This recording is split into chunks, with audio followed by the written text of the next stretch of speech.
A mi juicio, Estados Unidos vive una guerra civil larvada, es real. Hay una fractura a todos los niveles de su sociedad. Hay una grave crisis económica y financiera que no se ha resuelto desde el 2008, la quiebra de Lehman Brothers, en la que se ha beneficiado un grupo, el 1% de la población, la banca de Wall Street, y luego viene también la fractura de su mismo sistema. Es decir, Estados Unidos no es una democracia, es una antidemocracia para el siglo XXI y de acuerdo a su estatuto de superpotencia, porque todavía rige un sistema electoral añejo donde no cuenta el voto popular, sino los votos que se obtienen en el colegio electoral.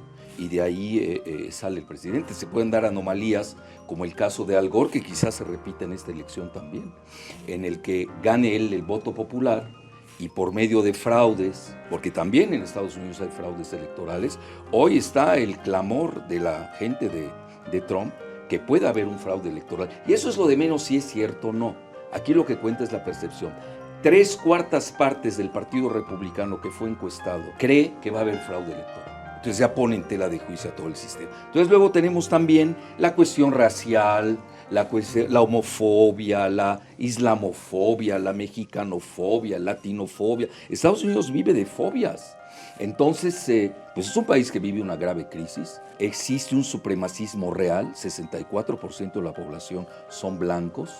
La mayoría son WASP, White Anglo-Saxon Protestant, y eso es Trump. A mí no me preocupa Trump, me preocupa el trumpismo. Conste que en México no es políticamente correcto hablar bien de Trump, y yo no voy a ser quien va a hablar bien de él, pero tampoco es mi labor estar denostando a ciegas. Es decir, nosotros tenemos que analizar bien el proceso, pues para tomar medidas en consecuencia, porque el trumpismo no se muere. La guerra comercial contra México implica concluir el muro que ya fue construido en su tercera parte.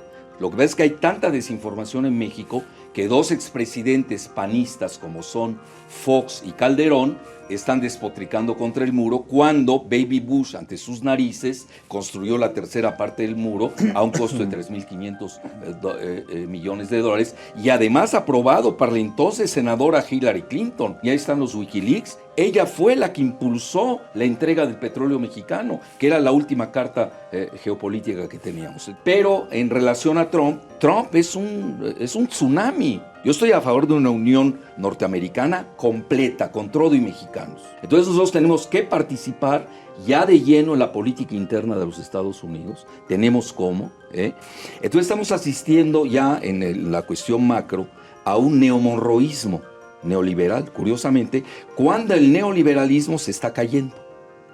Tanto en Estados Unidos, y esta es Joseph Stiglitz, donde dice ya murió el neoliberalismo, ¿no se dan cuenta? El Brexit es eso.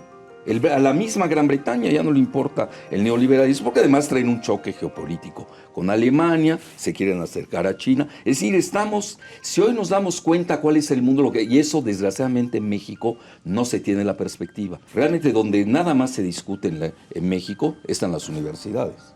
Fuera de las universidades que están cerradas, no se discute. Entonces, nosotros no nos estamos dando cuenta que sigue. México también es un país fracturado, que no lo queremos ver. Tenemos un norte con un crecimiento económico descomunal y tenemos el sur con crecimiento negativo. El mundo está en una grave crisis global que representa la caída de un gigante llamado Estados Unidos. Es una potencia en declive ante el ascenso de China y luego la resurrección de Rusia como potencia militar y obviamente que tiene pues a la par, tiene una paridad nuclear con Estados Unidos. Ese es el momento del mundo. Y obviamente esto pesa mucho porque México es la segunda potencia de Latinoamérica. No es cualquier cosa México. Y aquí, ¿qué sucedió con el caso migratorio? Que aquí se ha hablado mucho. Nosotros teníamos una salida honrosa cuando estaba Fox en la presidencia y tenía de canciller, que duró, muy efímero por cierto, que duró 2 años, Castañeda Goodman, que defendía más los intereses de Israel que los de México. Entonces, ¿qué sucedió? Incluso muy ligado al grupo de George Soros. ¿Qué sucedió? Quería la enchilada completa. Bueno, no hubo enchilada completa.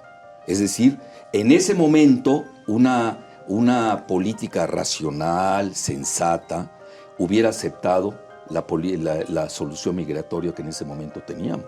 Incluso Colin Powell hasta se asombró de por qué México no lo había aceptado. Es decir, un capricho de un canciller que además ni era diplomático, era ociólogo, otros dicen que era sociólogo, ya no sé cuál de las dos, con ese o sin ese, un capricho, y llevó a una política que nos está dañando hasta la fecha. Porque con el trumpismo, obviamente hay que verlo, hay 64% de blancos que se sienten alienados, que ven la emergencia de los mexicanos, más que de los afros. Pues los afros al final del día son el 11%, pero los que están creciendo realmente es el lado latino y tienen pavor a eso. Tenemos que entender la alienación mental que padece hoy el blanco estadounidense.